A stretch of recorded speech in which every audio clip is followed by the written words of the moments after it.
البرية.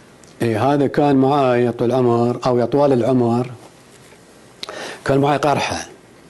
كنت اعاني من سنين تقريبا اكثر من 15 سنة، ورحت سافرت لندن، قالوا عملية. رحنا ذاك الوقت قالوا في طهران مستشفى الروسي هناك خاصة بالقرح والمعدة وكذا وكذا شكل. رحت هناك اعطاني اوبر لين قال بس تعبت من الأوبر، ما استفدت. صار وزني تقريبا 48 كيلو من الحمية ومن هذا. المهم رحت للمولى المقدس مال المرزا حسن، كان يوم جمعة، رحنا لهناك إلى مسجد.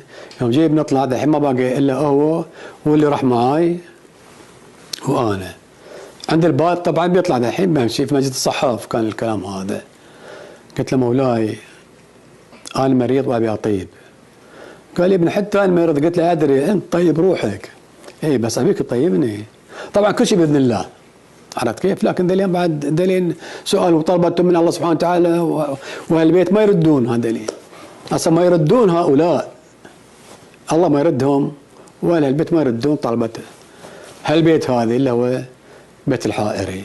المهم قال لي وين الألم؟ قلت له منه طبعا في صدري. حط يده على صدري وحطيت يدي على يده وتكلم. طبعا بس ما ادري ايش قال.